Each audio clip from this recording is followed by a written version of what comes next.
And a very warm welcome to everybody who has come to hear this panel. I'm Judith Mohling, and I am on the Spokes Council of the Rocky Mountain Peace and Justice Center. I'm on the board of the Alliance for Nuclear Accountability, and I'm a Colorado-born girl, raised in Denver, and my dad worked for the Atomic Energy Commission and wouldn't tell us what he did. So, and at the Sunday table, he said once, "I'm sorry," to my brother and to me, and we were about 10. He said, "I'm really sorry, but you're going to have to clean up this mess." So I've been cleaning up for most of my life. And I'd like to invoke the name of Joanna Macy, who certainly is an inspiration to probably everybody here. I consider her a friend of mine. She stays with me when she comes to Boulder, only because she's allergic to cats. And we don't have any. And I'm also wanting to invoke the name of Leroy Moore, Dr. Moore, and he's sitting right there. Could you just raise your hand, Leroy? and Leroy is one reason we're all here, because he's worked on Rocky Flats for so many years. He was one of the founders of the Rocky Mountain Peace and Justice Center, whose mission is rooted in total nonviolence. He is with the Alliance for Nuclear Accountability also. And would the members of the Alliance just hold up your hands? So, thank you. And we've just had 2.5 days of meetings. And I also want to tell you that we've worked on Rocky Flats, and that yesterday the head of the Department of the Interior, secretary, said, "Okay, we're going to delay the opening." And we were all at a meeting. We were all thrilled. I felt like doing cartwheels on the grass. And 75 minutes later, we got word, no, we're reversing that idea. We're still going to open. So we'd been planning to have elders go out there on the chance that it would open. And you may not notice, but I'm an elder. And so I went out there this morning while the Alliance for Nuclear Accountability was still meeting, and went to the west gate, and huge trucks were going in and out to that gravel mine that's out there with enormous plumes of dust. And all of those particles of dust could easily contain hot particles of plutonium, which is the most significant contaminant at Rocky Flats.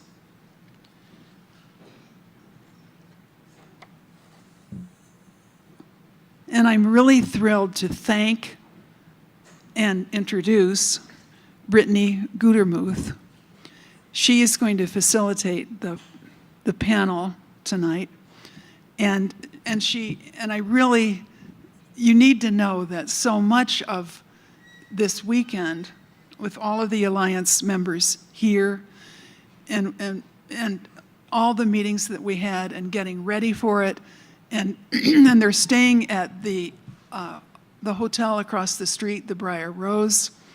And Brittany, really, I mean, people are thanking me because they sort of think I did a lot, but there's your person to thank. So, Brittany Gutermuth. Thank you, Judith. So like Judith said, I'm going to be facilitating our panel tonight. So I definitely want to welcome you all. Thanks so much for coming. Closer. Is that better? Okay, great. Actually. Okay. So everyone, if you don't have a panel, they're on the back table. This is, or a program, sorry, this is what it looks like. And on the back, you'll see the agenda. Judith went first and gave her report on the Peace Center, the Alliance for Nuclear Accountability, ANA, and Joanna Macy's Center. And there's more information on those groups in the back on those tables. So we're going to go through our panelists today, and you see them all sitting right here, and then we'll save all questions until the end. So if you wouldn't mind, please hold your questions until the very end after Elizabeth has gone, and we'll give you plenty of time to ask all of your questions. So to start, I'm going to introduce you to Rick Wayman, who is a part of the Nuclear Age Peace Foundation and is on the board of the Alliance for Nuclear Accountability. Thank you. Thanks, Brittany, and thank you to Naropa University and the Joanna Macy Center for hosting this event this evening.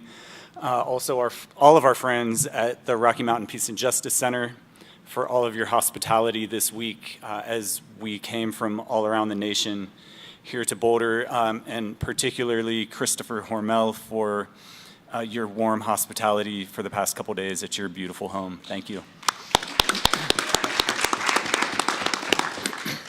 So I want to talk about a couple of different things tonight, and I'm really happy to be starting because I have a really hopeful message. So I think that's a really good way to start out. But first, I just wanted to talk a little bit about the Alliance for Nuclear Accountability. Those are the folks who raised their hand all throughout the audience. Like I said, we've been in Boulder this week to strategize for the coming year on how to prevent nuclear war and protect life on Earth. That's what we do as a network. And there are two major ways that we do that. One is through what we call our Peace Pod. And in that, we work to stop new nuclear bombs, stop nuclear bomb plants, and strengthen diplomacy and disarmament efforts around the world. We also have a Green Pod, which works to address issues of nuclear waste and environmental cleanup at Department of Energy sites around the nation. So this is a very diverse network. We've got big groups, we've got little groups, national groups, local community groups. We've got experts who have been working on these issues for decades. We've got others who are much newer to the issues who are bringing in new ideas so that we can keep doing this until our mission is accomplished. And of course, our two member groups from Colorado, Rocky Mountain Peace and Justice Center and the Colorado Coalition for the Prevention of Nuclear War, we do pay quite a bit of attention to what goes on the more local level within this state. But I want to talk for most of my time tonight about a new treaty that has come into being, and we're working on it entering into force. So my group, the Nuclear Age Peace Foundation, and hundreds of others around the world have worked as part of the international campaign to abolish nuclear weapons, which it goes by the acronym ICAN. And together we achieved a new treaty called the Treaty on the Prohibition of Nuclear Weapons, which was negotiated and adopted at the United Nations last year. So 122 nations voted to adopt the treaty, and that's the first step. That's what got it approved or on the table as an official UN treaty. And right now, countries are in the process of signing and ratifying that treaty. So none of us who worked on this treaty did it for the glory. We do this work because many of us know people who have been impacted by nuclear weapons. Some of the people who do this work have personally been impacted by nuclear weapons. And we all do it because we want to make sure that it never happens to anyone ever again. So that's the motivation for our work. But in late 2017, ICAN, the international campaign, was awarded the Nobel Peace Prize. And that's an amazing honor. It's a real fantastic recognition of what happens when people come together and work together. Like I said, this is over 400 groups in 100 countries. So I want to talk a little bit about what's in the treaty. There are, you would guess from the name, that there are prohibitions. So there are prohibitions on developing, testing, producing, manufacturing, possessing, or stockpiling nuclear weapons. Those are all things that you would imagine would be in a prohibition treaty for nuclear weapons. It's prohibited to transfer nuclear weapons to any recipient, state or non-state actor. It's prohibited to use nuclear weapons. That's a pretty obvious one. But it's also prohibited to threaten to use nuclear weapons. And I think that's really important, especially in what we've seen, in particular in the past couple of years, with rhetoric being thrown around that is really quite threatening.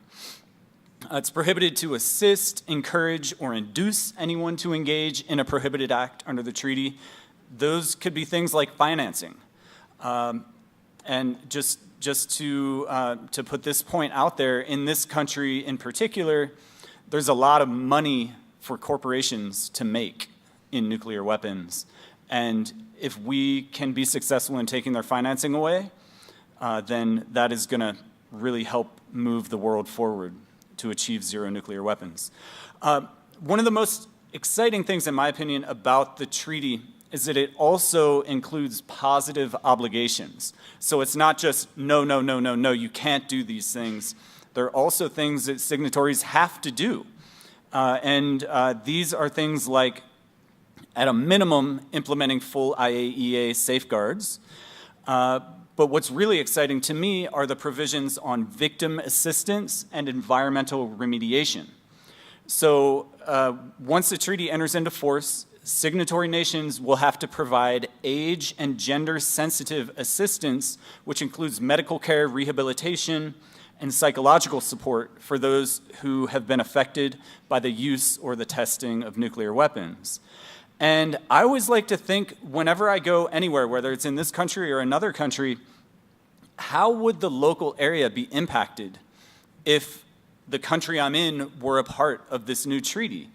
And so how would Boulder, how would Denver, how would this area be impacted? Well, one thing right away is that the victims, those who worked at the plant, those who were exposed, even if they didn't work there, they would have to be assisted in a much more comprehensive way. This is not throw $50,000 their way and wipe your hands. This is full lifetime assistance and rehabilitation. And also comprehensive environmental remediation.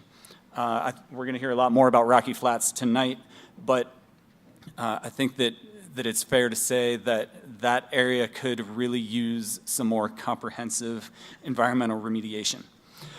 So one last really exciting thing I want to focus on. So the U.S. government has been very hostile to this treaty, and that's no real surprise. But cities and states around the U.S. have been very supportive. And I live in California, that's where I'm based, and just a couple weeks ago, California, both the Assembly and the Senate, so the full state legislature, passed a resolution that embraced the Treaty on the Prohibition of Nuclear Weapons and encouraged the federal government to make nuclear disarmament a centerpiece of national security policy. This is a big deal. 12% of U.S. people in the U.S. live in California. We set a lot of precedent nationally for moving forward on important issues, and I think we've done it again. So we've got a lot of momentum. This is happening in cities as well, not just states. So I want you all to think about where you live. Maybe your state is not quite ready. Maybe it is, but maybe your city is. So just to say, Boulder in 1985 declared itself a nuclear-free zone. In 2004, the mayor signed a resolution supporting negotiations for the elimination of nuclear weapons. What can happen now if you live in Boulder? Think about that. My organization is here to provide resources and help get these resolutions passed in everywhere around the nation and around the world.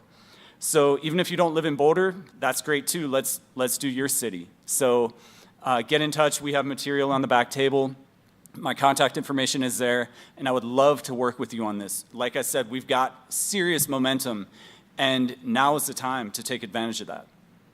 Okay, thank you.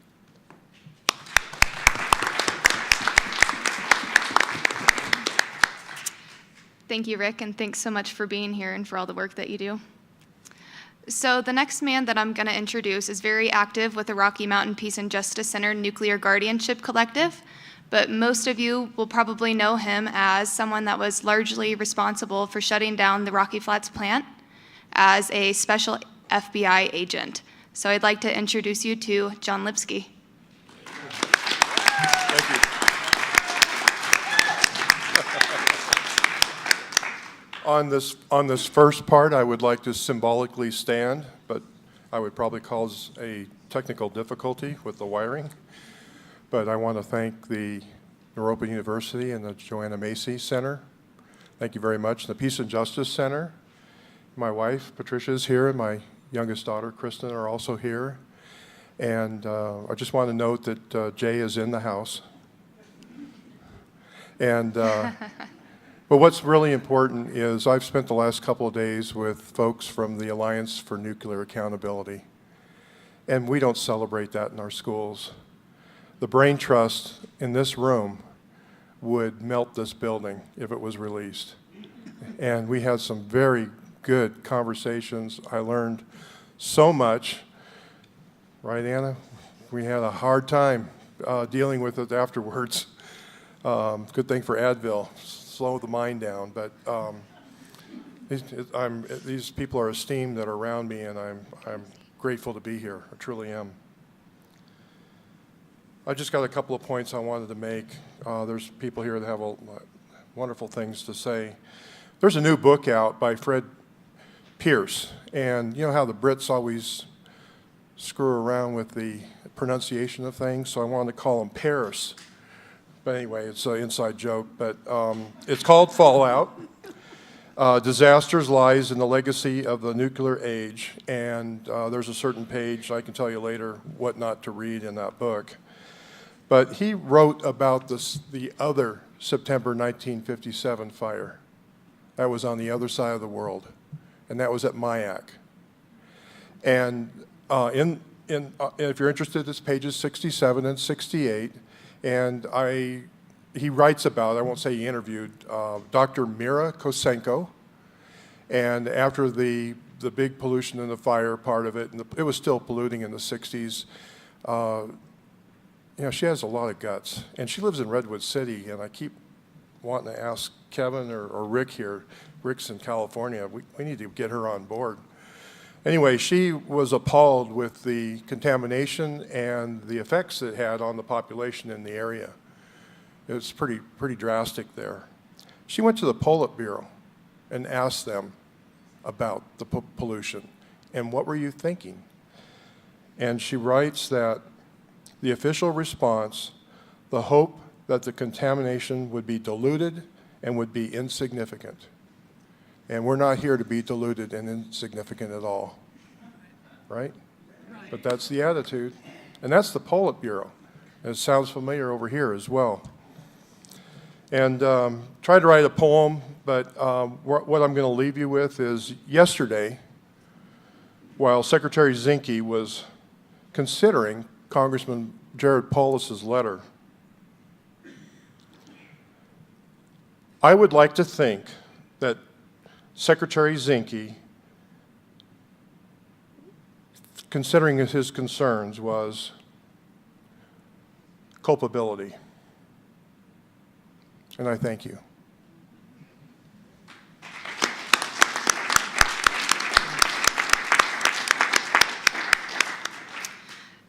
Thank you, John, and your efficiency in speaking is amazing. So next, well, actually first, I realize that people probably don't know who I am. I am with the Rocky Mountain Peace and Justice Center. I do communications and fundraising for the Peace Center and for the Nuclear Guardianship Collective.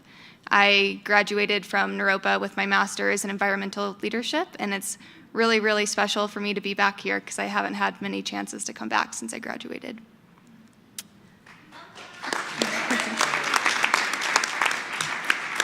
Thanks.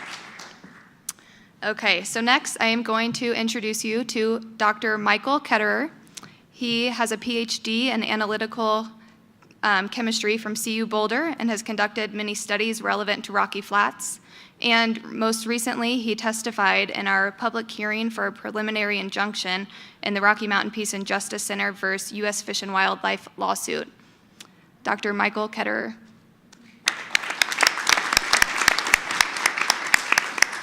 Well, thanks to everyone from the Peace and Justice Center and Naropa University and the organizers for the invitation to be here. It's a pleasure. I'm a chemist and I'm a measurements guy, and my current position is I'm retired but active in these things. I'm professor emeritus at Northern Arizona University, but I live here in Longmont nearby.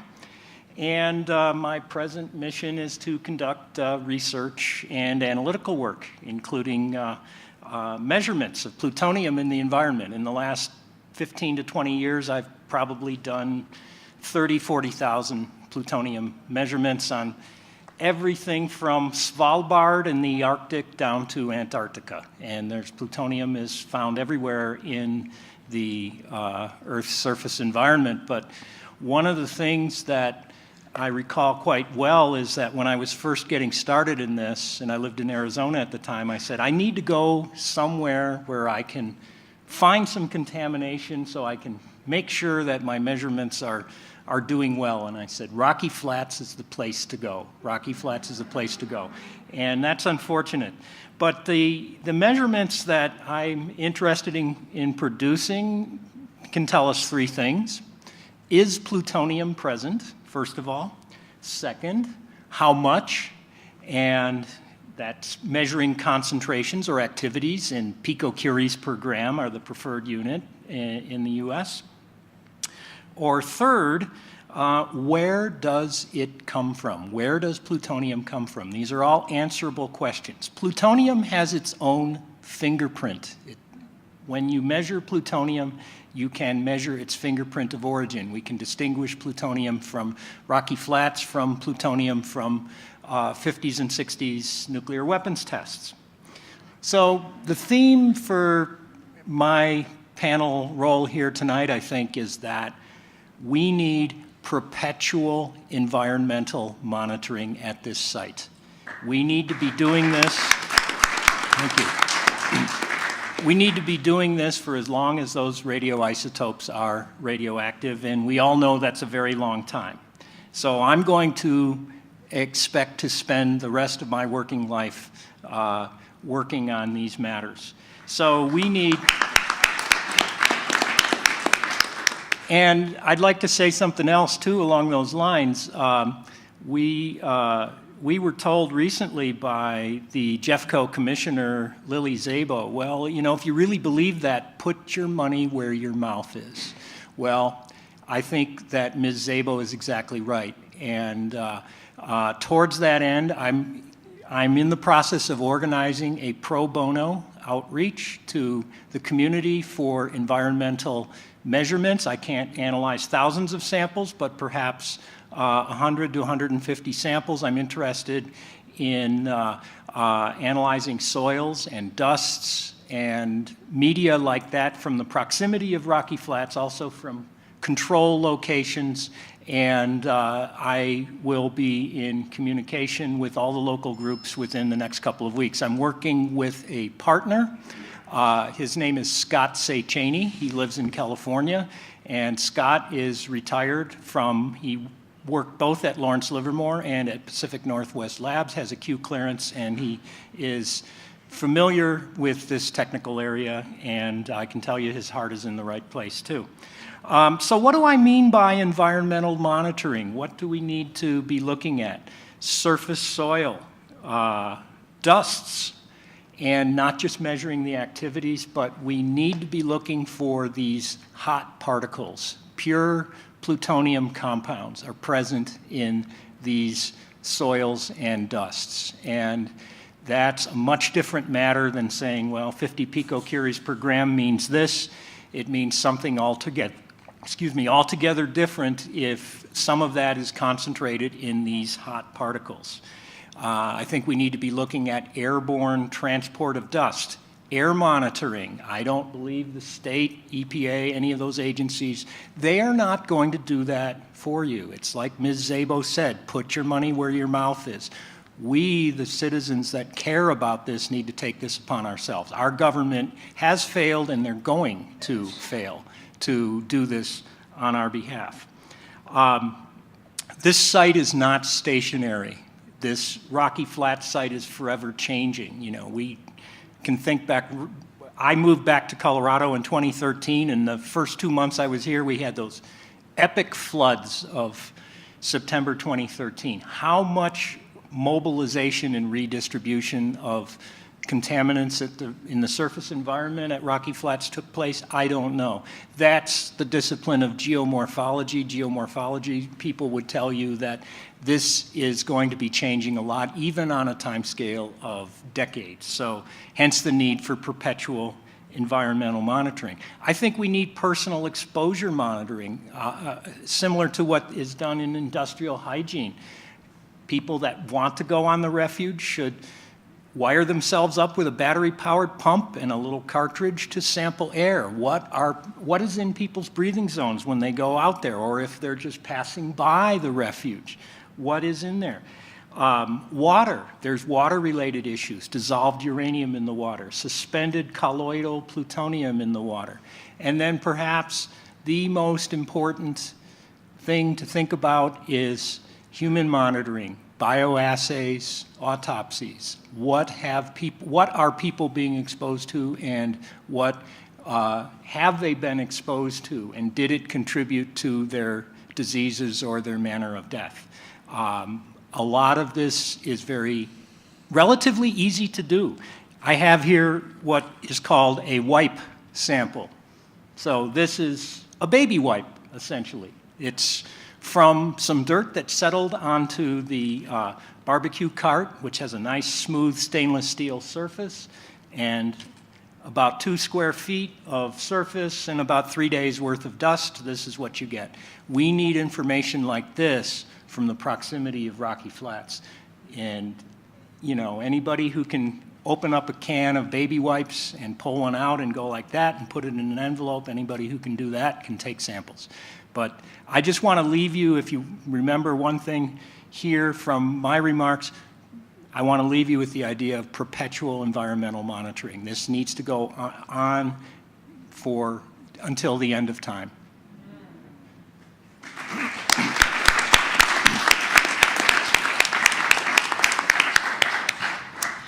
Thank you, Michael. So before we go to our next speaker, I want to draw your attention to the slideshow, which I'm sure you've all noticed behind us. A variety of photos, including maps, like you'll see here, of Rocky Flats and the proposed trails, the Rocky Flats Truth Force sitting on the tracks, Joanna Macy, the Nuclear Age Peace Foundation logo, Leroy Moore standing in a dust storm at Candelas, protest and rallies trying to keep Rocky Flats closed. And you'll also notice a couple of photos that are actually from today, from many of our activists and environmentalists who went out to the refuge and also to the EPA offices in Denver. If anyone is here that protested today at the refuge and at the EPA office, would you please stand up? Wow.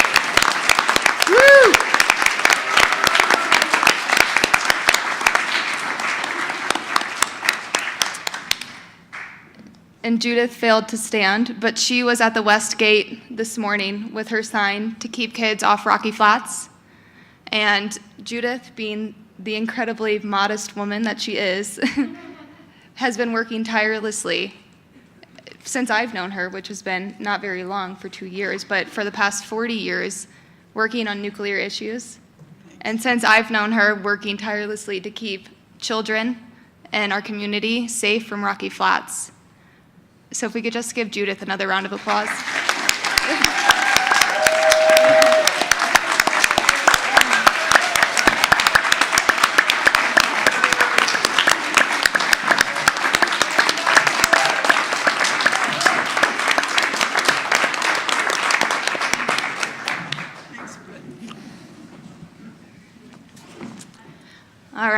back to our panel. So the next man that I'm going to introduce you to, his name is Randy Weiner. He is the lead attorney on our current lawsuit against U.S. Fish and Wildlife Service, and also the lead attorney on our lawsuit that we filed last year.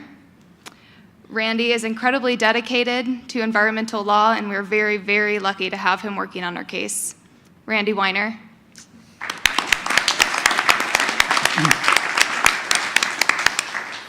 So thank you, sponsors. Thank you, fellow panelists, three of whom acted as expert witnesses in the request for a preliminary injunction hearing, which we had a couple of months ago, John Lipsky and Michael Ketterer, and of course, Elizabeth Panzer. And I see Randy Stafford. Who else? Does anybody else here who actually testified in court? Well, anyway, I'm surrounded by very good company, and I was taught early in my career that environmental lawsuits don't ultimately stop environmentally devastating projects. What environmental lawsuits do is slow the process down so that the political process can catch up. And we're seeing that in action today. The lawsuit, both last year, as Brittany pointed out, and this year, has galvanized an incredible amount of press attention. And as the lawyer involved, I feel somewhat shaky about getting that much press attention because it doesn't really address the underlying issues that are more important in this battle, and that is issues of contamination, issues of continuous monitoring, issues of secrecy in the process. But the lawsuit press has allowed that message to get out. And so we get the hook with the latest motion that is filed, and then we get substance.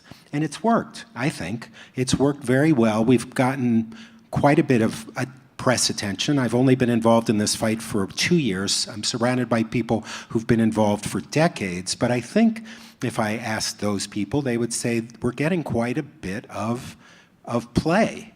And I will say that the judicial process takes time, and I had a case that resolved in the Colorado Supreme Court last February. And in that case, it was against the city of Colorado Springs for environmental pollution that they wouldn't own up to. And we won in the trial court. And then the city of Colorado Springs appealed to the Court of Appeals, where we lost 3-0.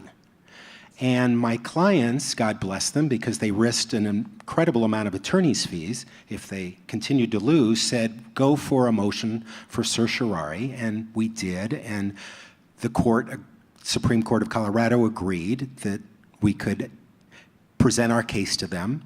And then we went to the Colorado Supreme Court. And there are 7 members of the Colorado Supreme Court. And the last vote we ever expected was Justice Ide, who was on Donald Trump's short list to be a Supreme Court justice, U.S. Supreme Court justice. So we knew we weren't going to get her vote, and we appealed to the others. And we did what we thought was a very good job in court, and then we waited and waited and waited, and the Supreme Court of Colorado ruled in favor of the Smoke Brush Foundation against the city of Colorado Springs by a 4-3 vote, and Justice Ide ruled in our favor. And so the legal process is unknown. We know that we weren't able to block the opening of the Refuge today. There was a flurry of activity. Thank you, Jared Polis. Thank you. Thank you, Ryan Zinke, for your 70 minutes of enlightenment. And in a way, I hate to say this, it's almost a blessing that we didn't block it today. Okay, why the hell would he say that, right? So the blessing is that environmental lawyers are always afraid that the clients will become too dependent on them, that they'll let the lawyers do everything because they're winning in court. Well, we're not winning in court. And as a result, all of the groups have had to step up, from the protest today to the Jeff Geip going out and capturing the people who actually went out to the refuge, knowing that they're taking their life in their own hands when they go out there, because damned if we want to ingest or breathe this stuff, right? And the groups have really stood up, from the Rocky Mountain Peace and Justice Center to Candelas Glows to EIN to, I know I'm leaving out more, to Downwinders, thank you. Bonnie, what am I leaving out? Well, thank you, Rocky Flats Right to Know. And what they're really gelling. Bonnie is kind of like the sweet glue of many of our groups, and we've really stood up because the lawsuit isn't carrying the whole load. And so that's kind of the blessing. We're seeing a fruition of empowerment by these environmental groups in the light of significant press attention, and I'm feeling more hopeful than ever before. We're filing our final brief on Friday. That's the reply brief on the merits of the case, the actual meat of the case. We're going to hit Judge Brimmer with every motion we can, and we're going to hope that Judge Brimmer rules better this time than he did last time. And if he doesn't, we'll be in the Court of Appeals, because the legal process takes time. And thank all of you, because you're the power. The lawsuit is just the facade. You're the power behind keeping Rocky Flats closed for 24,000 years.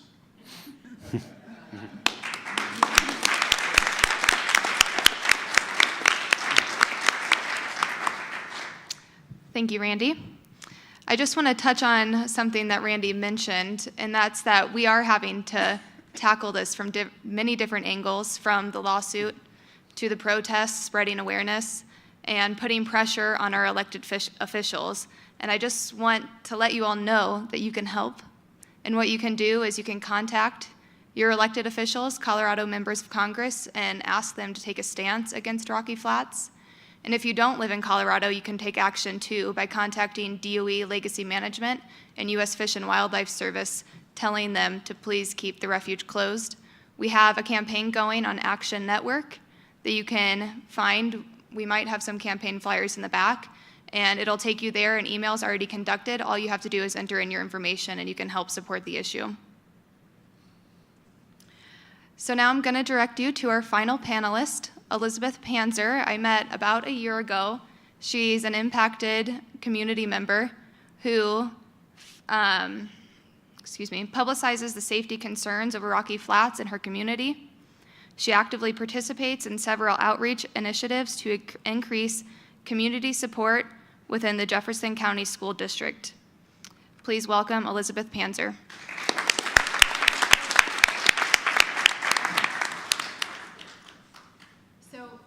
My qualification is what I tell people I'm an expert in, is I'm a mom. And I have 3 boys. My oldest right now is 17, and then my middle son is 15, and then my youngest is 12. So we live on the big map of the area, one of them, not the core site. We live almost right smack on the map, on the very end corner. We moved in 14 years ago. It's one of the newer developments. There's been a lot more that have been put in since we came. I grew up in this area, and I thought that the Rocky Flats protesters was all political, and so I didn't pay attention. I didn't know it was environmental issues. And so my husband and I, when we moved back to this area in 2004, we ended up at this new development that actually was close to where I grew up, and I was excited. And of course, it's beautiful out there. So for 10 years, I would drive around, and I'd just be so thankful to be home and in that area. Little did I know. And with 3 boys, I would watch the Candelas development being built, And we just got a kick out of big earth movers. They were like for 2 years. We were just moving all this dirt and everything. And as the mom of 3 boys, we were just loving it, right? Other than the fact that it was sad that they were going to build on it. But I mean, the construction part of it was interesting. So when my middle guy turned 10, which was in 2014, well, he was almost ready to turn 11. It was in that summer that we discovered he had a massive tumor in his heart. And it turned out that he has a very, very rare form of heart cancer. At the same time, we found out that a neighbor in the development also has developed this very rare form of heart cancer. And both our families have lived there for 10 years. And we're very outdoorsy, just always in our yards and stuff. So my son is still alive. There's no cure for it. We can only stop the spread of it. And he's been stable up until earlier this summer. At this point, his health, I just found out on Friday that actually the last chemo, we're going to have to quit because it's not working. He's having complications. So every time we hit this step, there's less and less of options. And so it gets really terrifying, actually. So as a mom, before all this happened, I was involved in school politics in the county. Jeffco is made up of pretty much half and half politically. And so in the area of education, there's a lot of very strong opinions. And we had a recall about 3 years ago of the former school board. And so I have been very involved in that, just connecting with community members and so forth. So I look at it in terms of schools. When I think about the wind pattern of where the tollway, when they start building the tollway, I think, where will that wind go? Which schoolyards will be out there? You talk about Michael taking samples. I'm thinking, oh, I bet you could take it to the playground equipment on the different schools around there with those wet wipes. And so that's kind of where I've been the most active. And so then transitioning into this area, as I learned the dangers, I didn't delve into this information until a year ago. I've tried to become very loud and give my help whenever I can. It's very difficult for me because actually I'm really beat at the hospital a lot, or going for tests, or because my son also has type 1 diabetes, and I do have 2 other sons.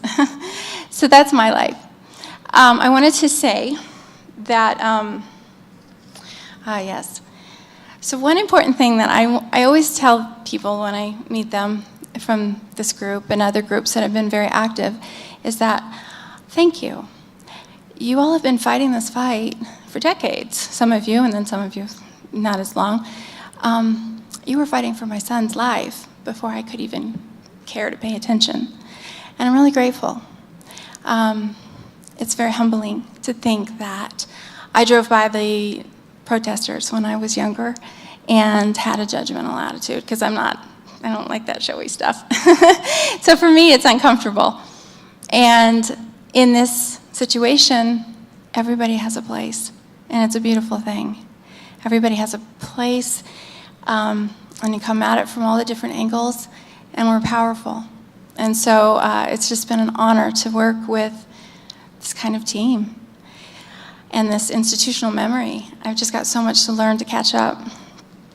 So I wanted to say, finish up with, what is the mindset of somebody who would buy a house in a development right next to a contaminated place? I am still there. My husband, frankly, my husband spends so much time researching medical stuff to keep our son alive that this is just, he's just let whatever you do, you know? But he's not very interested in even acknowledging that there might be an environmental impact to our family.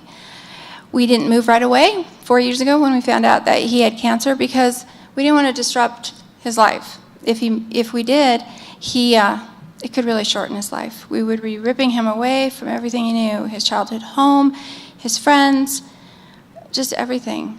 And we didn't want to do that to him. We were afraid. And frankly, he wasn't supposed to live this long. It's been 4 years.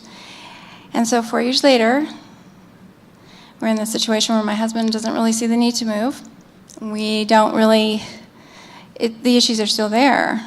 If we're ripping away from their network, how would that impact his health? So we're kind of stuck. So I spent a lot of time talking to neighbors and other community members. Basically, there are many layers of denial if you're going to try to talk to people in this kind of situation. There are layers of denial that they have to go through. It took me 3 years to even be able to Google the words Rocky Flats to start figuring out. Because I had a gut feeling, I mean, it was pretty obvious. But I couldn't face it because it requires action and it requires dealing with guilt. Basically, we all can only do what we know at the time. And I don't try to shame anybody because I'm there too, and so I try to talk to them from that perspective. But there are layers of guilt, and you can't get somebody to just understand all at once. You have to deal with it in layers. And one of the layers that I've decided is, first of all, instilling fear in the people that live there. Oh, your kid might get cancer or whatever. It doesn't work because fear shuts down the brain.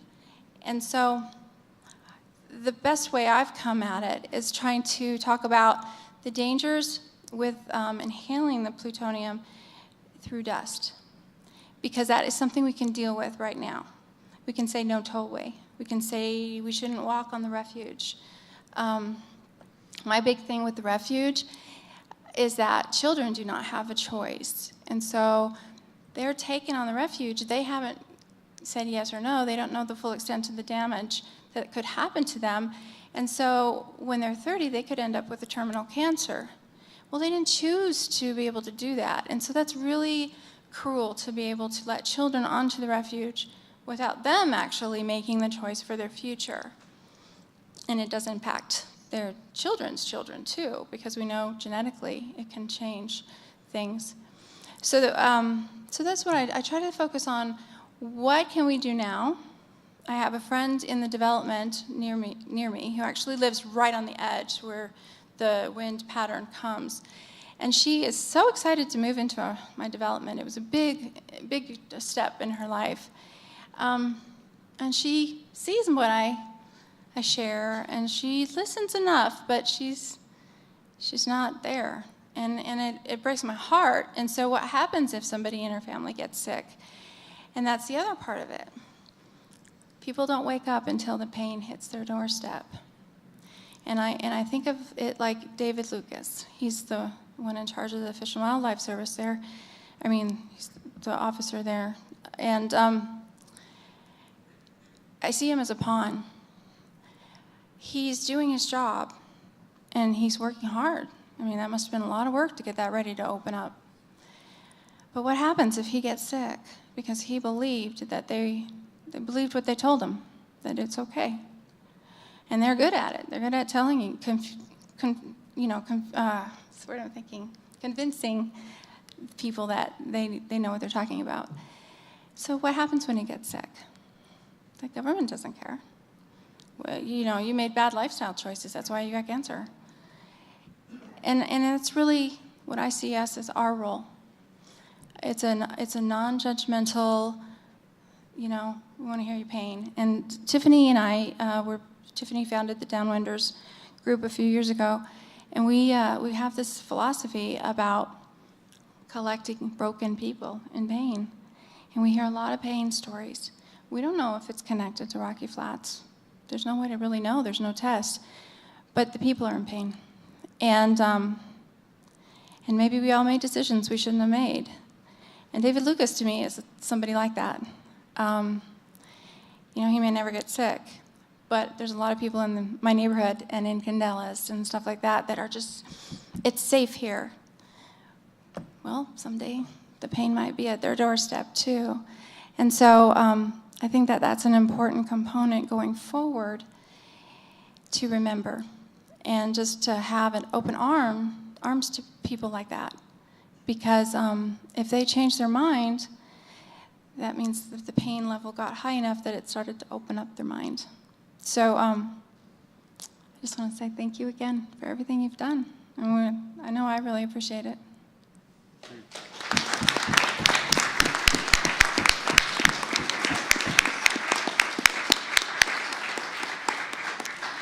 Thank you, Elizabeth, and thanks for all that you've done, and I send my love and support to you, and thanks for your courage. So that concludes the panel report portion of the event. So now we're going to open it up for questions. If you do have a question, raise your hand and we'll get a mic to you. Do we have a cordless mic? This one. Okay, great. If you've ever been in a meeting with me, you know I don't like to sit very long, so I'm actually going to pass the mic around to people that have a question. So if you do have a question, raise your hand and please address the person that the question is to.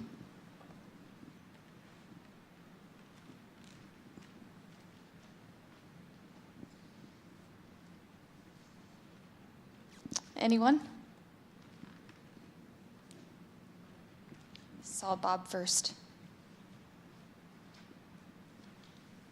You said that you could actually test necrotic tissue, persons that have died, to determine whether or not plutonium was involved in the death? Yes, that's true. It's possible. It's possible. It's involved, but it's possible to measure plutonium in human tissues. In fact, at Washington State University, there is an institute that does exactly that, and they've been studying former nuclear workers for 45 years of DOE funding. It's called the USTUR.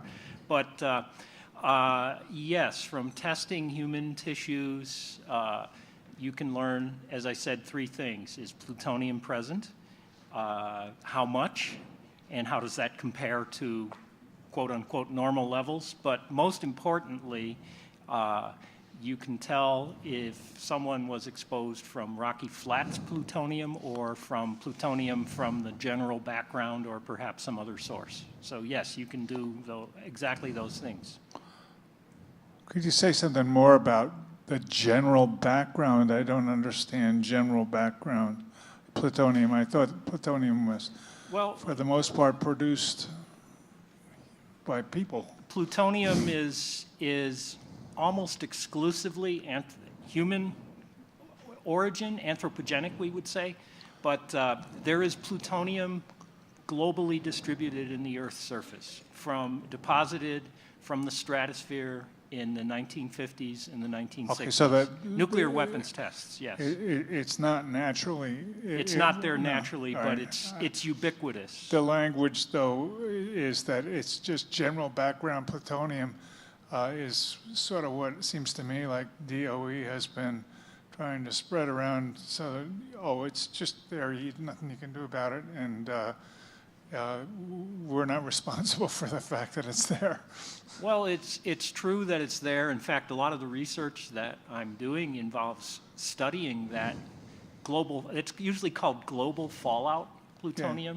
Yeah. A lot of the research that I do involves studying that and using it as a tracer of Earth's surface processes. But if you're looking for plutonium contamination, the point is that you have to distinguish something that's site-specific from that general background. And fortunately, that's relatively easy to do. Since plutonium is synthetic, it's a mixture of isotopes. The two main isotopes are 239 and 240, and their ratio or proportion is different in Rocky Flats versus that global background plutonium. So that's precisely how it's done. And I didn't invent this. I figured out a way to apply it on a large scale to many different samples. Thank you.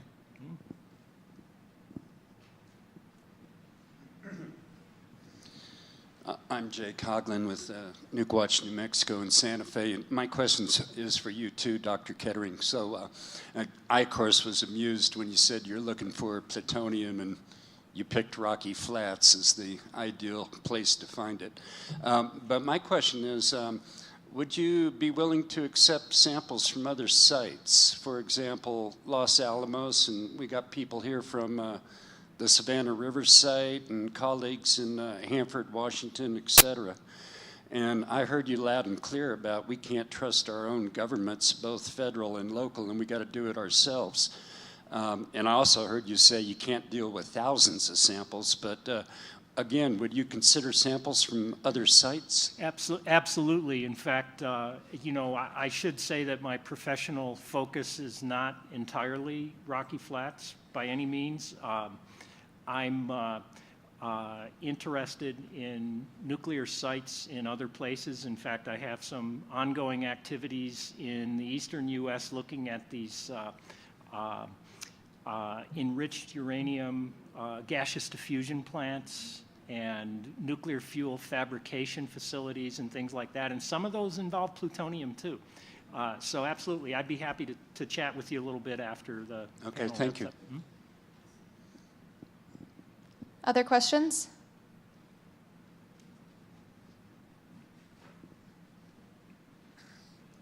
Hi, I have kind of a historical question, actually. I'm not sure who the best person. So why hasn't the thorough cleanup that's happened at like Rocky Mountain Arsenal ever happened at Rocky Flats?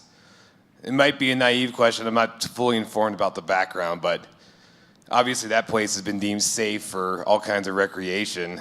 Why has the federal government completely abdicated responsibility here in the face of evidence that it's contaminated? Or are the two sites not comparable? Great question. Who's wants it? Stab at it. Go for it, John. What's your name? John. Hey, John, I'm John too. The Rocky Mountain Arsenal was a World War II answer to World War I nerve agent problems. So Shell Oil and the U.S. Army got together and they made nerve agents. Also, I think napalm was there. And so it was more of a chemical weapons facility. And there were spills, of course, a lot larger property. We don't believe it's radiologically involved like Rocky Flats was. I don't know how many contaminants, for the contaminants of concerns or PCOCs at the arsenal, but at Rocky Flats it's over 10,000. So we're talking about radiological as well as, you know, like carbon tet and, you know, all those wonderful things. And the cleanup, I don't think was as sophisticated as it was at Rocky Flats.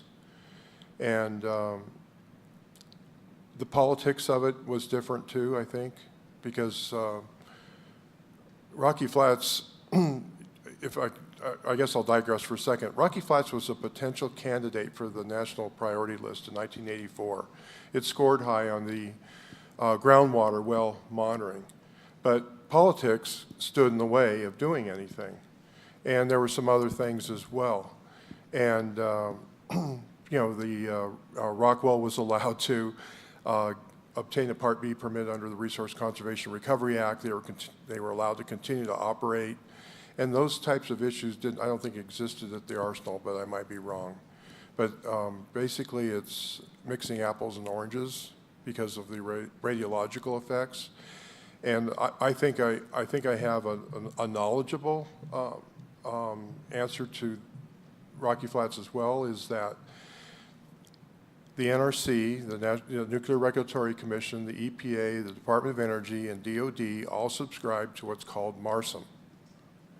And it's MARSSIM, and it starts off with multi-agency, and then that's why I call it MARSIM. And DOE has an order for it. And it was excused during the Rocky Flats cleanup because it involved two words: independent verification. DOE did not want an independent verification, and they didn't get it, even though they failed an ORISE test in 2002. So I think the politics, the money, and I think an enlightening document is the train wreck, or I'm sorry? It was called the River of Money, train wreck in the River of Money. And I think Schumer had commissioned that study back in the mid-90s. Congress took it to heart, and instead of Rocky Flats taking $37 billion in 30 years to clean up. Congress turned off the spigot of money and brought it down to a $7 billion in 10-year cleanup. So a lot of steps were skipped. And I don't think the steps were skipped at the arsenal as bad. And this show is coming to you real soon. There's other facilities that are going to, this is the cookie cutter for it. And we can hardly wait. I probably rambled too much, but did that help? No, thanks very much. I didn't realize the sites were that dissimilar chemically. I thought there's plutonium at the arsenal too. No, I'm not, I wouldn't be surprised if Rockwell or DOE told Dow or Rockwell to take Rocky Flats waste over to the arsenal. I mean, it's not beyond them to do it. I mean, Rocky Flats was an illegal operation for a while. And, but yeah, I think they are dissimilar. Thank you. Yes, sir.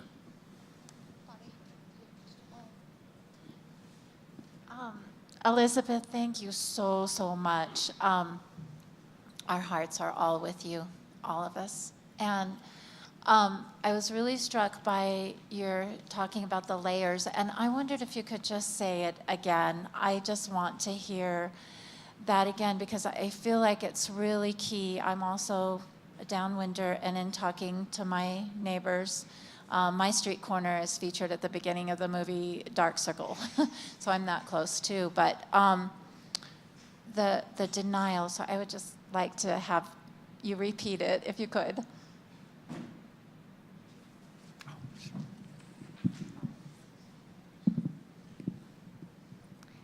So so when we found out my son had cancer, that was kind of an abrupt wake-up call, not knowing anything about. So my husband had heard something about plutonium in Stanley Lake before, so he said, I looked into it, and it sounds like it's okay. So I Googled the words plutonium, Stanley Lake, not Rocky Flats.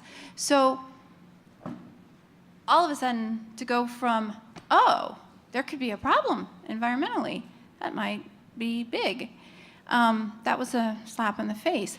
When you get slapped in the face that hard, you're not going to go, oh, I think I'll read everything. Some people maybe, I don't know, but I was trying to keep my son alive. We just have to go into survival mode. So if somebody's coming at it from a perspective like that, you have to be gentle to that person and let them pull back because there's so much going on, they have to get to the point. And so it took me 3 years to be able to get to the point where I'm like, okay, I think I can emotionally handle this. But I cannot read John's book. I cannot, or the Ambush Grand Jury. I can't read Christian Ivenson's book, Full Body Burden. I can't read anything like that. I'm learning as I'm going and playing catch up really fast, but I can only do so much. And I figure it's okay. I think that's part of it. For me to be able to jump in, I had to realize, first of all, that there's a problem, and I had to sit on that knowledge for a while. And then slowly open my eyes as I drive around and hear stories and realize, okay, maybe this is a bigger issue. So that's the one thing, is when you present somebody with the enormity of the issue, it's too much. And I have a neighbor whose husband, I haven't met her in person, she's a little north in Whisper Creek. Her husband is trying to survive a very, very rare form of colon cancer. And I guess he's doing pretty well right now. But she posted on her Facebook, yay, there's a new Starbucks here. And I'm supposed to be excited about this? So it's like I don't confront these people. They know what I'm doing, and they know that I believe that there's a problem, and if they're ready to come to me, then I'll talk about it. But I think that also getting upset. So yesterday, with the reversal of not letting people in, I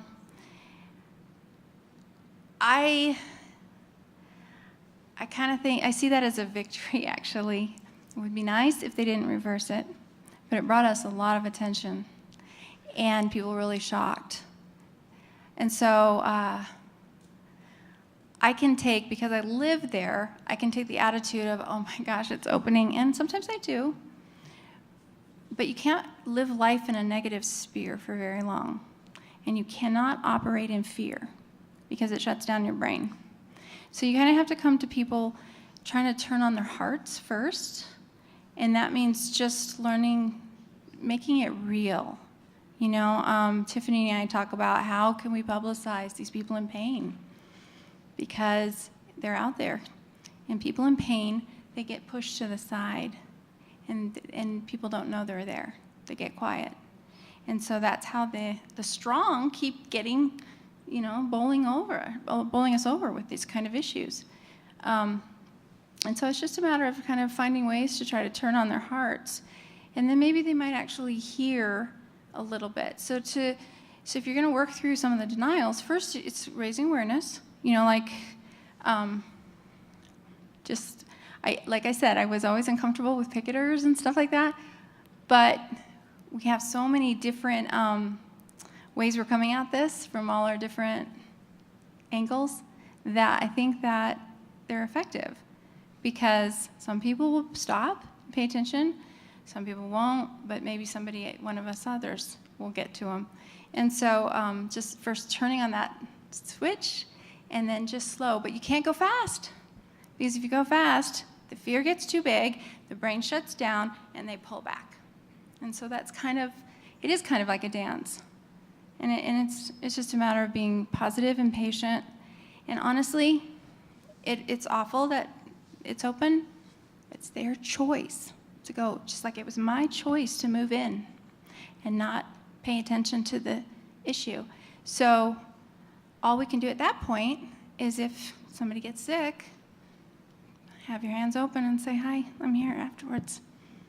So, and enough of, I think our caring is what will get to people in the end. So.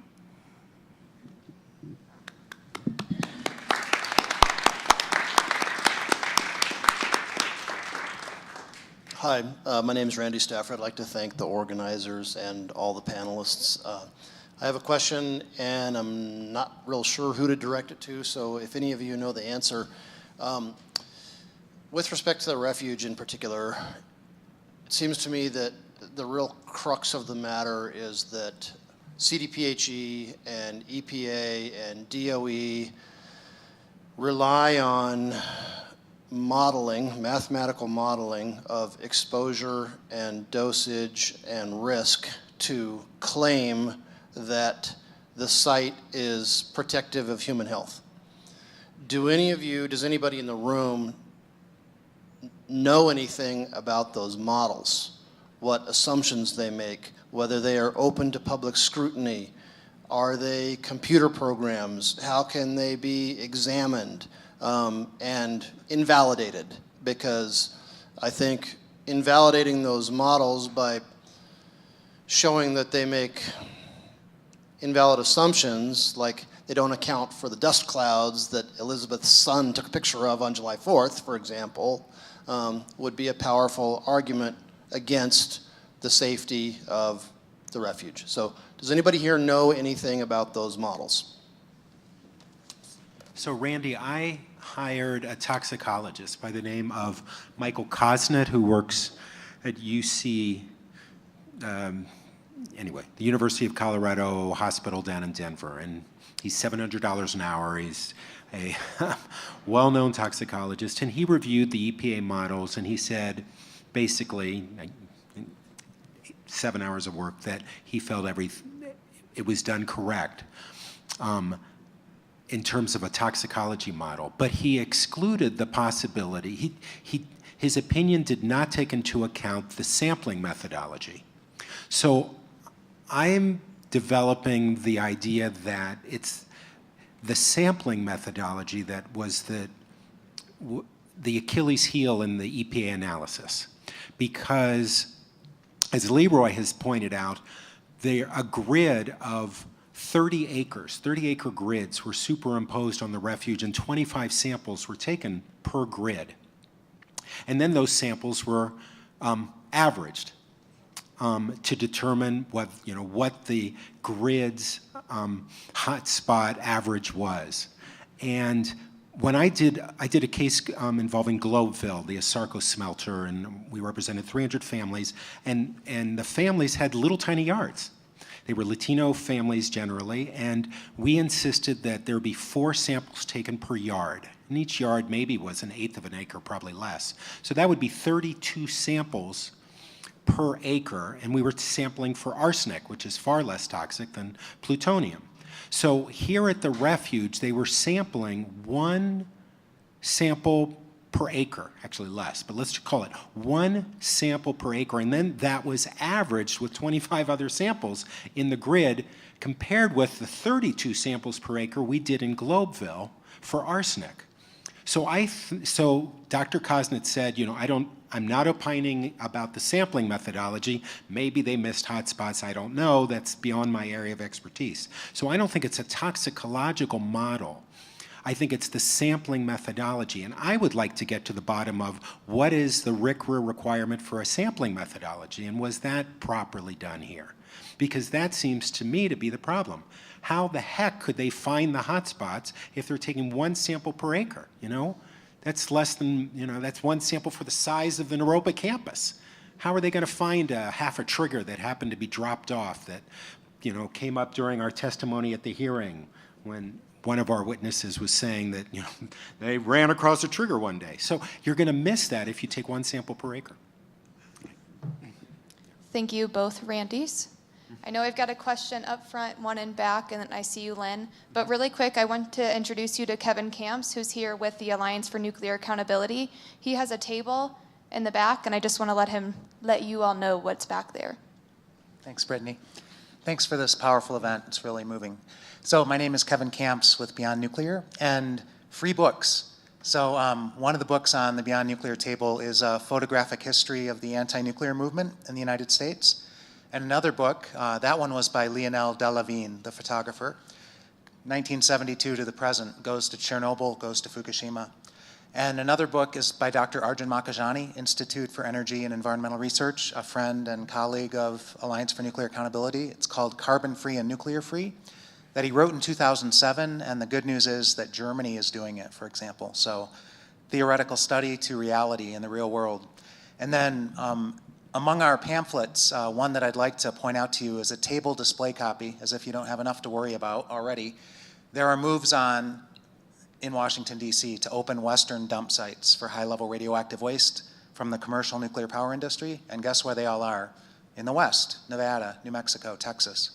So check out the map, and if there are folks in the room who are interested to talk to me, I'm beginning a speaking tour on this issue, and I'd love to come back to Colorado and talk about the risks of these trains and trucks and in some cases barges that they want to start moving.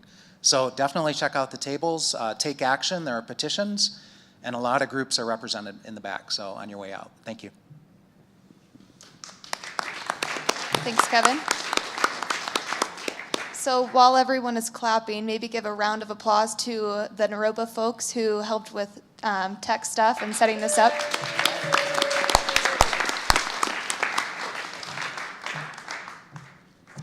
I have a bunch of questions. Dr. Ketterer, how many scientists such as yourself are doing the work that you're doing? Well, the answer is not very many. There are a lot of people in the DOE complex, I'll just refer to it as that, the national labs, et cetera, that make these types of measurements. And I am not inventing technology, I am applying existing analytical technology. There's a few academic labs here and there in different places in the world.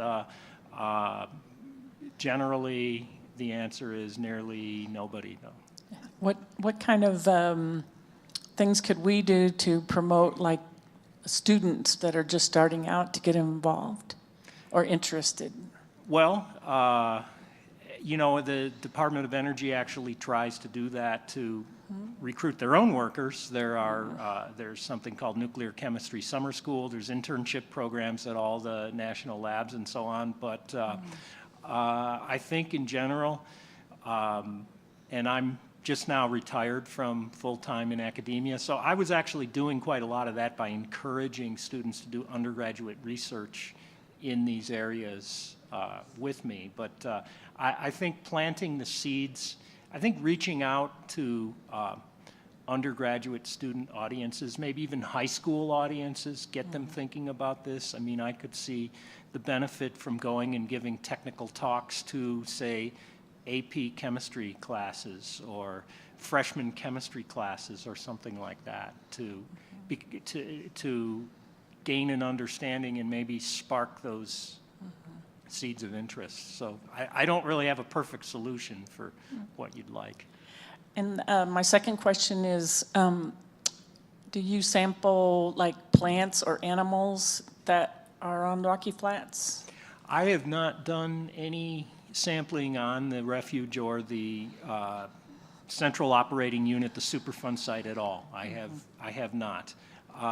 In the past, going back to the last decade, I did quite a bit of sampling in the proximity of Rocky Flats. I did a transect along the Indiana Street corridor. I did some samples on the Westminster open space just to the east of the Indiana Street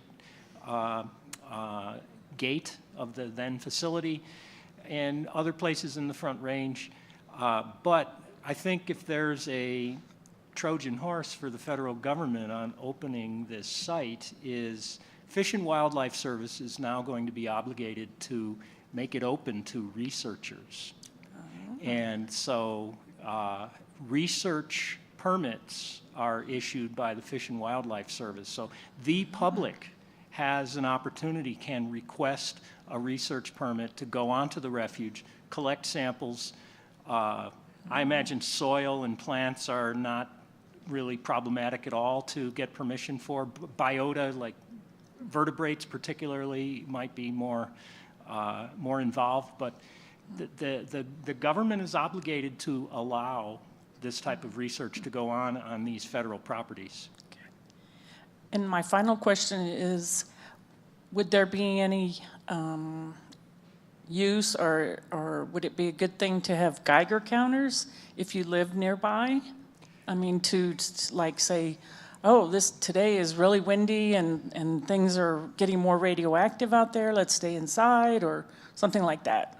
Well, for the most part, no. Unfortunately, levels of plutonium that are capable of being harmful cannot even be detected by a standard Geiger counter is designed to measure gamma radiation, and plutonium is giving off very, very faint gammas that, you know, if you have a suitcase with several kilos of it sitting over here, we can read it with a Geiger counter. But to walk around the soil and to try and figure out is it 5 or 50 or 500 picocuries per gram, that is not so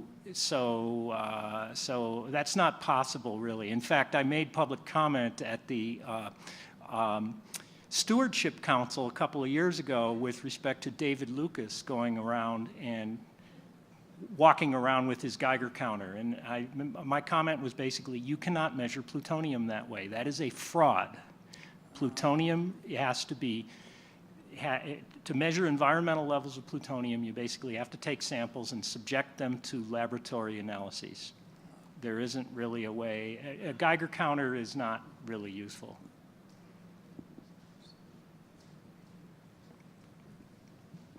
Can I add something to that? So in neighborhood discussions, people are certain that you can use a Geiger counter.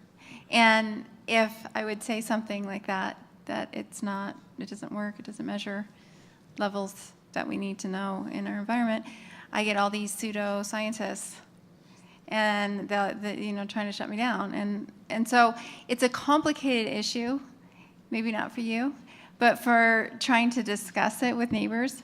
No, a Geiger counter doesn't, and then they'll say, well, but this and this, and I don't know how to respond.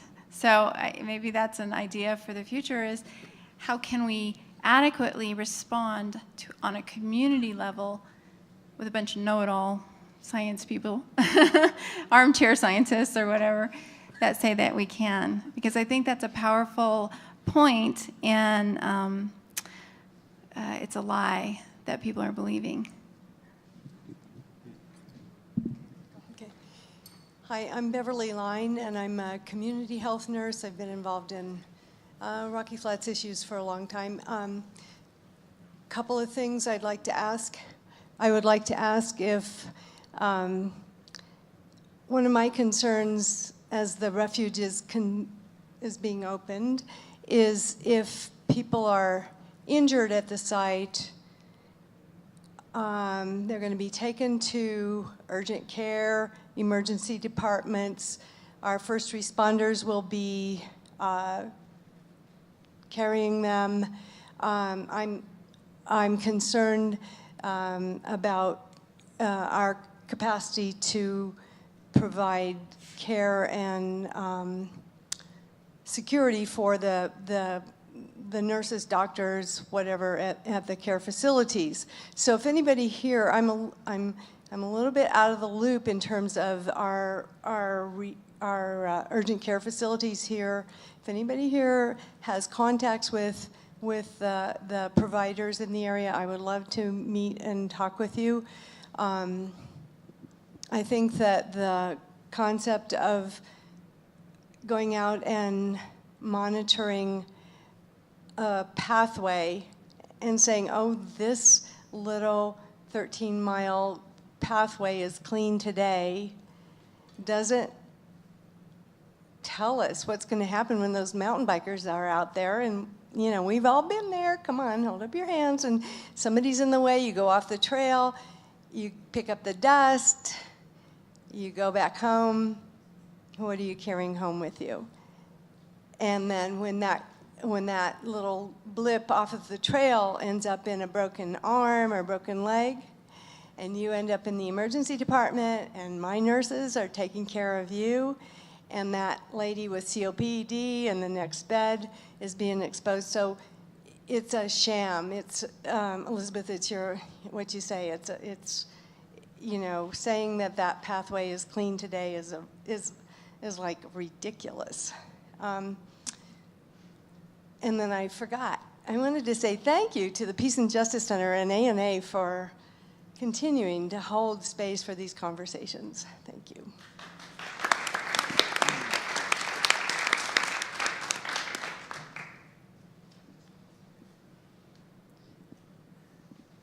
Yeah, Beverly, that brings to mind the issue. I know Len Ackland, do you remember him, some of you folks? The guy that was dealing with native weeds and had goats coming onto the property to eat down the weeds, as opposed to having a fire to control the native plants there and noxious weeds. And I always wondered, well, what about the poop from the animals, from the goats? Where does that go? It's going off-site because they're taking the goats out there and then the goats go someplace else. I also wondered always about the sewer system and workers that were exposed and then their urine going into the sewer system and then where does it, where does that end up? But what I was going to ask also, these are just things that probably a lot of people are bothered by with something as toxic as this material. But what I wondered about is that we've got all this toxic material there. It's in difficult circumstances to find it, to itemize it, to localize it, to inventory it. And what do you think the benefit would be of having some kind of a contest or some kind of recruitment of all the people that have worked at the plant over all these years while they're still alive? I know Ted Ziegler's giving a talk about this somewhat at the Stewardship Council on Monday, of how we could inventory all of that information, cross-reference it, and save ourselves a lot more damage for people going onto the site to find out what's there, the damages to those people. I hate to see these young people out there today, on the site the irony of it is so awful. And to be out there and to minimize our risks, at least, in finding out what we need to localize it, to vitrify it, get it into solid form, until we can figure a next step for it. Because as it is, we have another flood, we have it being distributed from an airplane crash, from anything that, can happen. We could be bombed, and spread it that way. Containing it. What do you think about getting that intellectual capital from all the people that have worked there? Just this woman today at the protest, I gave her a flyer and she said, oh, my dad worked there and he knew of some barrels that were thrown out somewhere, And maybe he can remember, maybe we can stimulate all of these people to find out what we need. Aggregate it all. Do you think there's much there?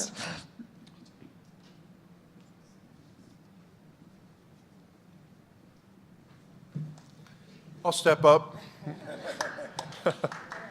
Lynn, were you asking about collecting all of the documents and such and oral histories from the workers?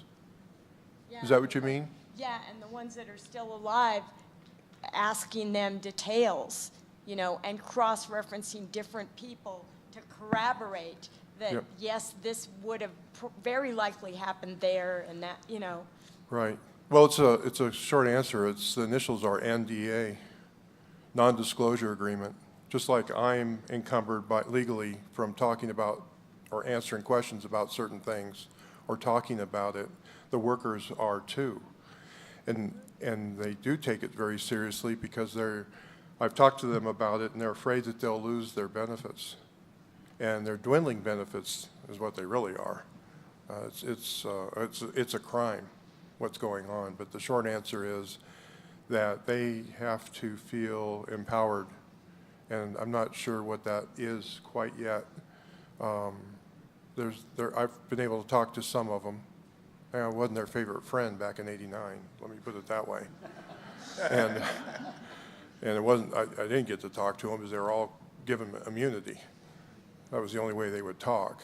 But now it's that little white card that the Department of Labor gives them, the EEO ICPA Claim Act. So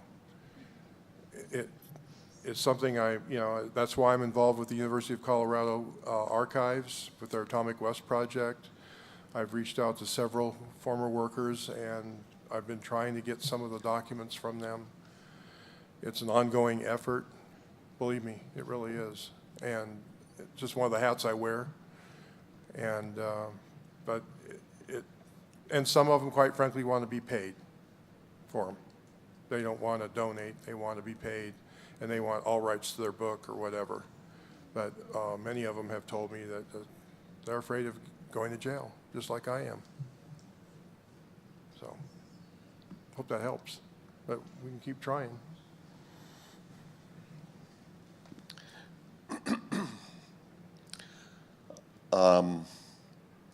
I just want to, I don't have a particular question, but I wanted to give another perspective, kind of after hearing what Elizabeth had to say about guilt and fear. And the thing that drew me to Joanna Macy's teachings and to then end up collaborating with her and Naropa, and now we have the Joanna Macy Center and we're working on these things. The thing that drew me to that was the sensitivity that Elizabeth expressed, the sensitivity about human beings having real feelings and being subject to the fears that are instilled in them by society. And so I just wanted to reflect, coming from that angle, that we are privileged just to be Americans, and our government has created an empire and we're benefiting from that empire. And we have collective guilt as a result of that. And part of that whole thing is this mess that we've got with nuclear weapons. It's part and parcel of the whole thing. And we do everything we can to ignore it because it feels like there's no solution. Or we'll be criticized, ostracized, arrested, disappeared. You know, these are all the fears that come up in my mind just doing this kind of work. And I don't stick my neck out nearly as far as some of these other folks. So, but Joanna really has a wonderful way of explaining this in her book, Coming Back to Life. So I'd really recommend that people take a look at that if this sparks your interest. We are in a society where we've been really instructed over and over again not to rock the boat, unless you're lucky and you've got the sort of upbringing where people encourage you to, you know, be empowered and be strong and share your voice. But most of the time, in any school that you attend, you're supposed to toe the line and you know, be quiet, behave yourself and all that. And as we go through life as adults, we continue to do those things unless we feel really strongly about something. And we learn, you know, about ourselves and see how we hold back because of these ingrained fears.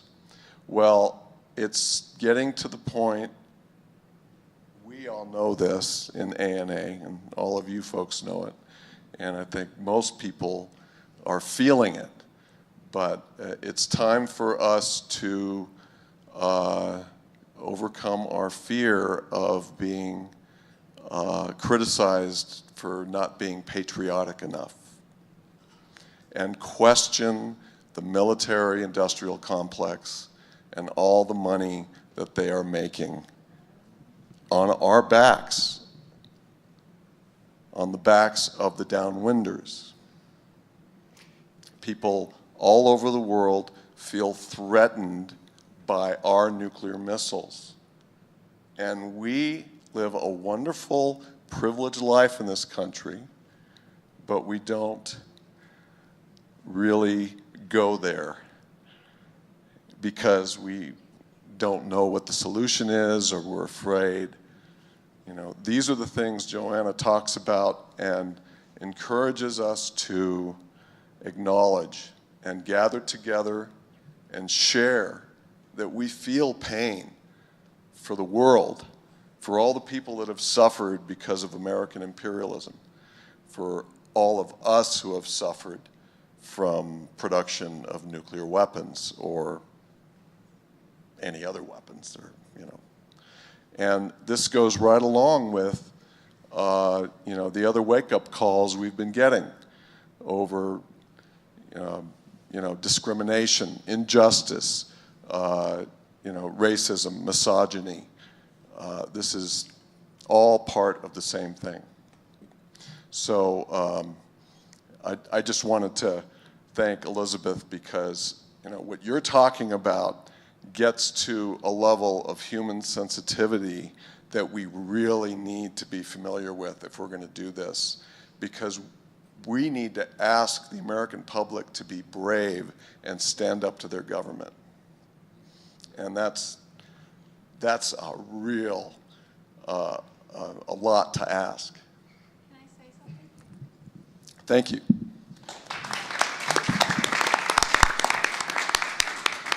So I actually think about this a lot, actually.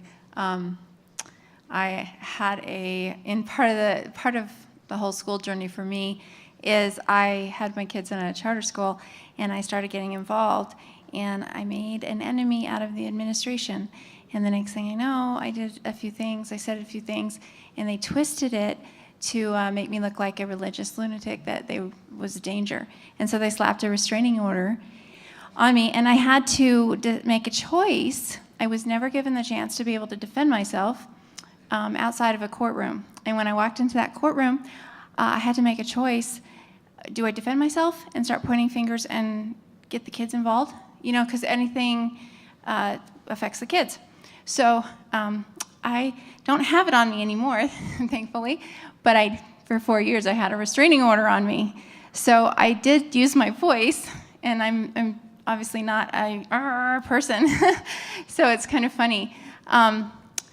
So I think about these things, and I think the way we have the most power right in front of us, the immediate circle around our lives.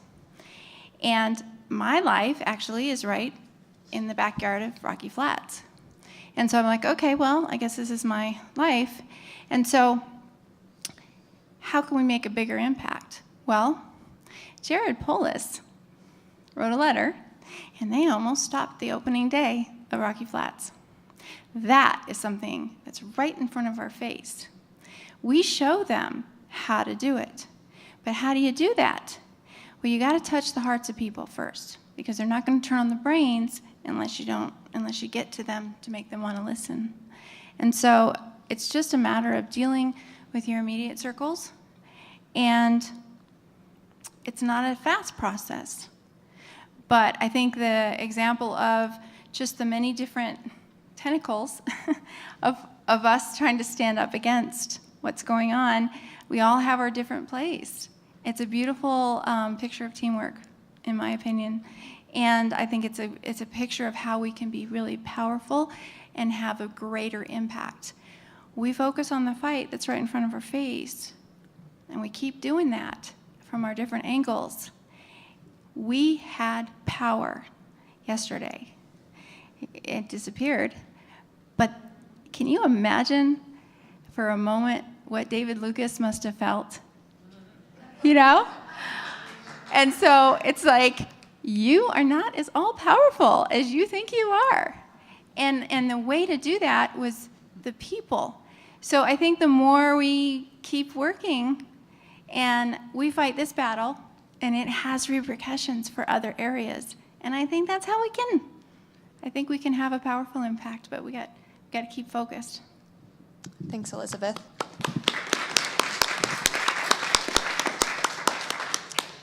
And for those of you who don't know, the man who gave you the perspective and about Joanna Macy is Christopher Hormel. And I just want to send a special thank you to Christopher. He is very active and a big contributor to nuclear guardianship. And his wife's generosity this week was incredible. He allowed ANA to meet at his home the past 2 days for full meetings. So thank you very much.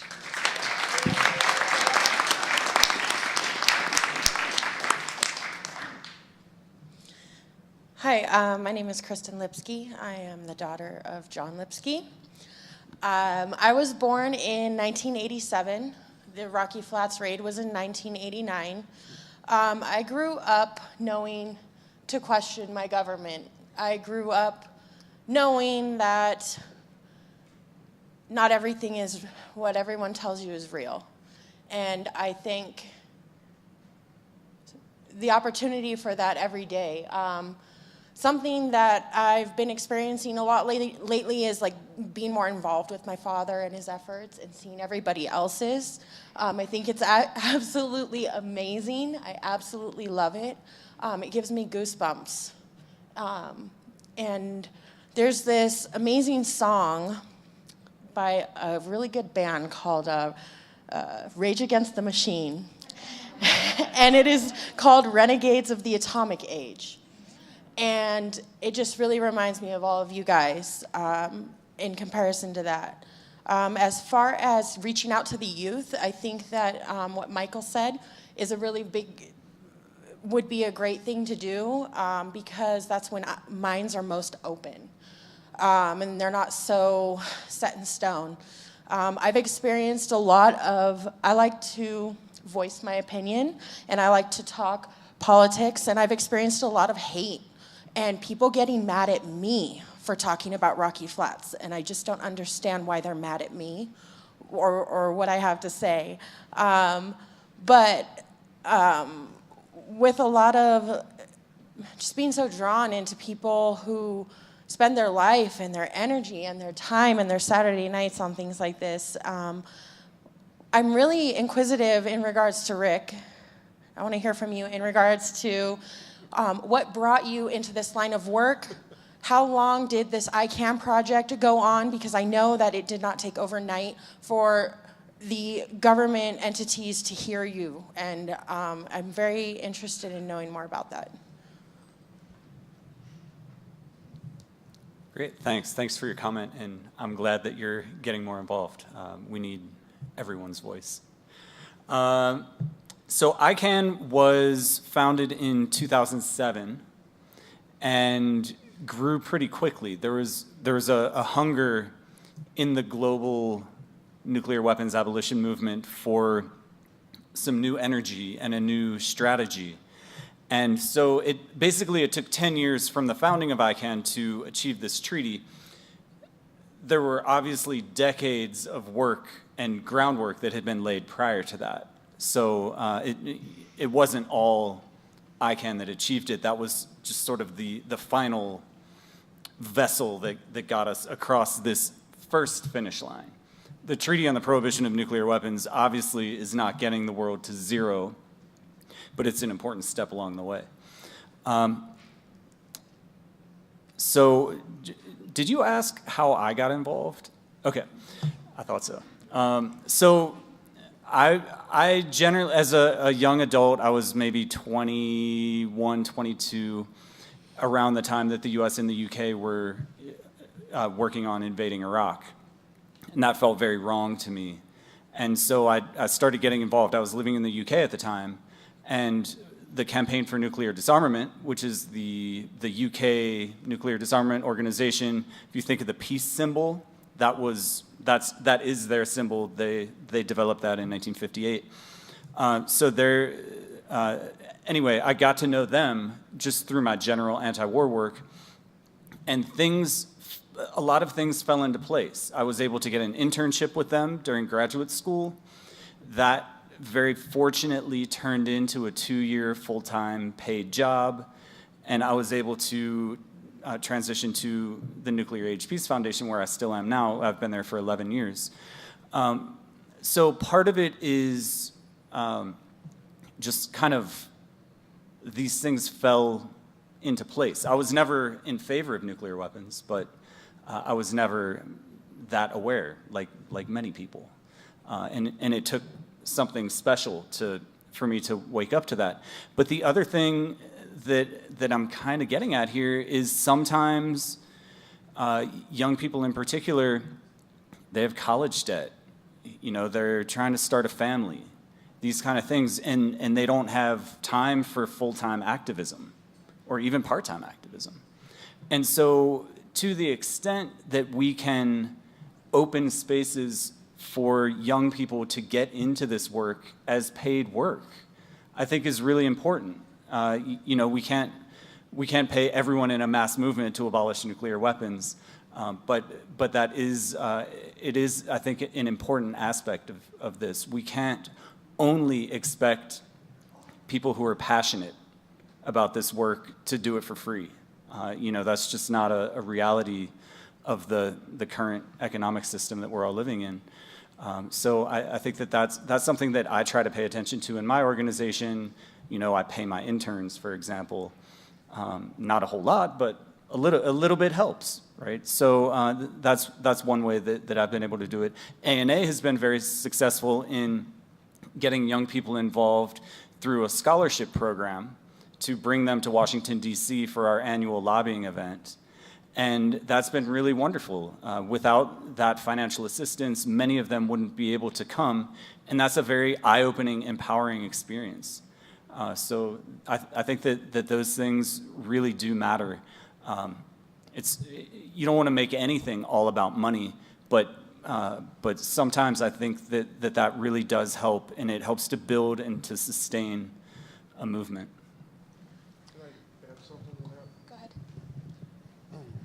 This is a personal perspective, but I'm firstborn American, and my grandfather was in the Tsar's army.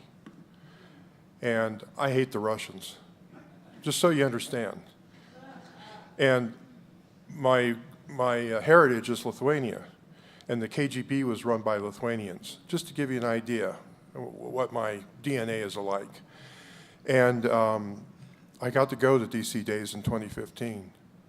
And I worked my butt off, okay? I did. But I was with a lot of good people, and I was trying to keep up. And I did things I never, ever thought I would ever do. You know, meeting with, excuse me, but, you know, Corey Gardner's staffer was not somebody I wanted to meet with. And I was, no, but I wasn't kidding. There's people in this room that wrote a 20-page document that I carried to all of the congressional staffer offices. And I was able to talk about the mixed oxide, for instance, and even have a conversation with Corey Gardner's staffer. You know, they were upset because they were in the basement. And what I'm getting at is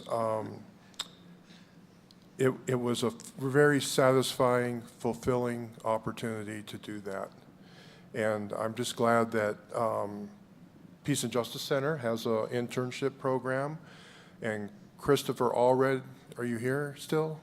Okay, I watched him grow that week. And I'm just totally amazed with him. And he's a good head, and I have great deliberations with him. I don't always agree with him, but he came out of his, wouldn't you say you came out that week? I mean, you took charge. You did some, pardon me? It was life-changing. I got to see it, so I'm just tickled. And so thank you, Rick, for opening that up, and I appreciate it a lot, because, you know, I'm getting old too.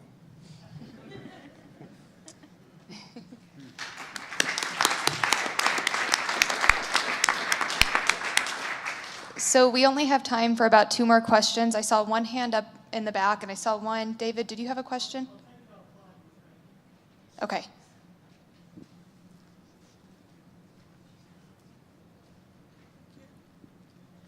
First of all, I'm appreciating the courage of everyone working with environmental issues, because environmentalism is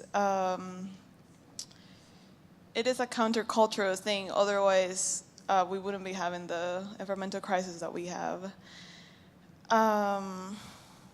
And dealing with large issues that hit close to home, I know that it's very hard, but finding the strength in that is very, inspirational. And I have a question about, so as far as I know, in Rocky Flats, there is more plutonium concentration than in Hiroshima and Nagasaki, I think. And I think that's because the bomb exploded in the air and it got carried somewhere else by the air and rain. So do we know where the plutonium from Rocky Flats is affecting the most? I'll take that one, if that's all right. This is not a fun story to tell, but the plant started in 1951, and Dow Chemical was the operator, and the Atomic Energy Commission was the owner of the property. And they self-licensed themselves to bury waste out at the site. They were making, this was an experimental site too. So it started off on the southeast area of just outside the industrial complex. They call it the Mound, the East Trenches. And there were barrels that were laid on the ground in the open.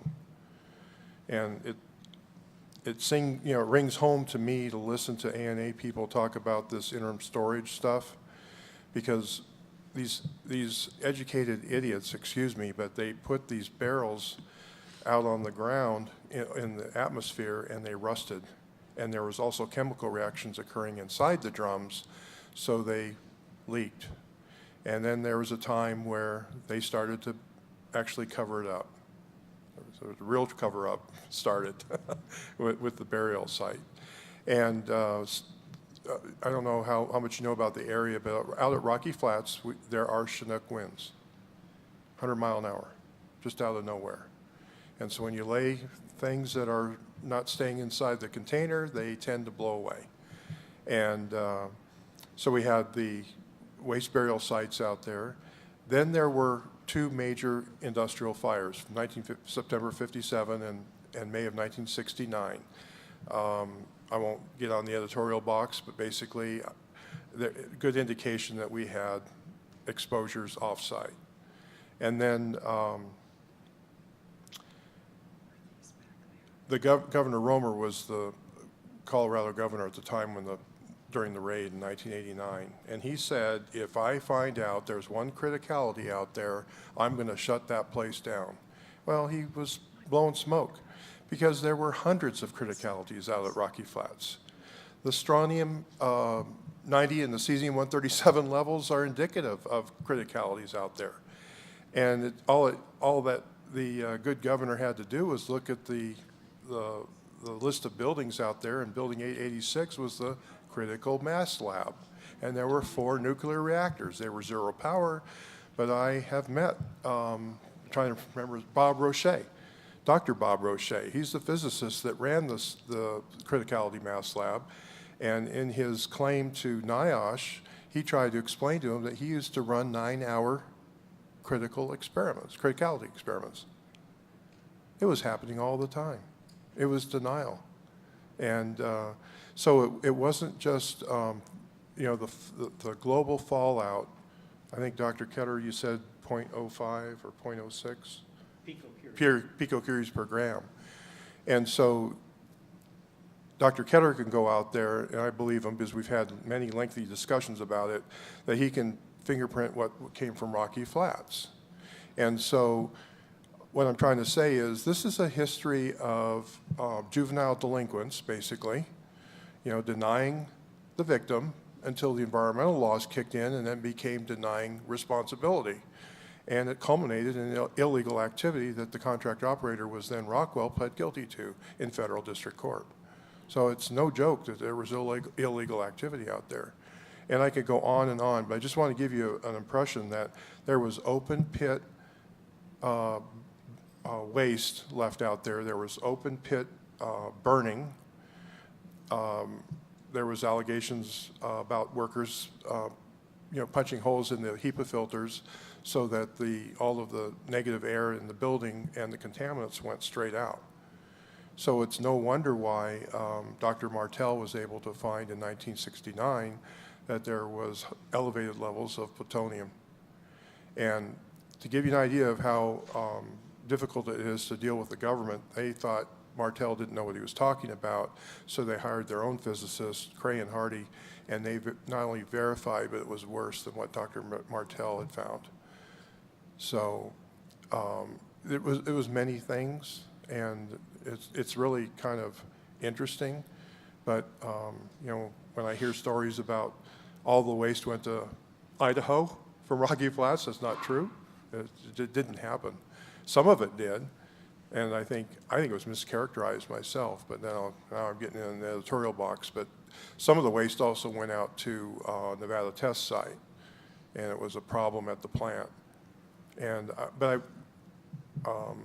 think that does that answer I should ask you, does that kind of answer the question about what you were getting at? She was asking where as well. I can't hear you. Where is it affecting the most? Where was it? Okay.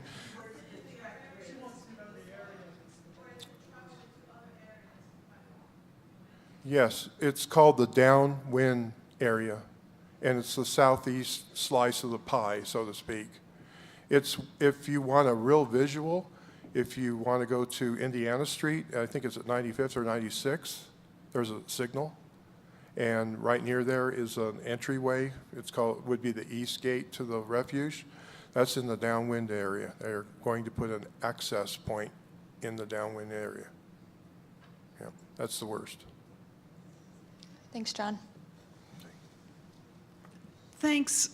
Can you imagine a more passionate, intelligent, articulate panel ever?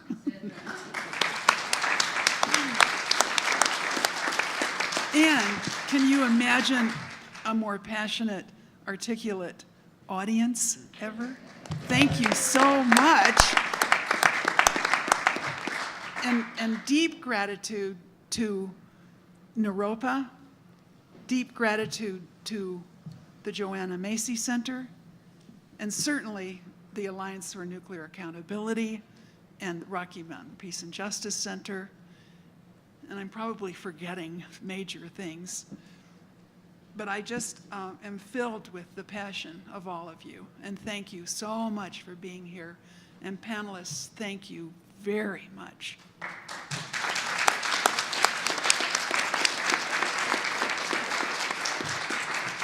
And don't you dare leave without getting more information from the tables at the back.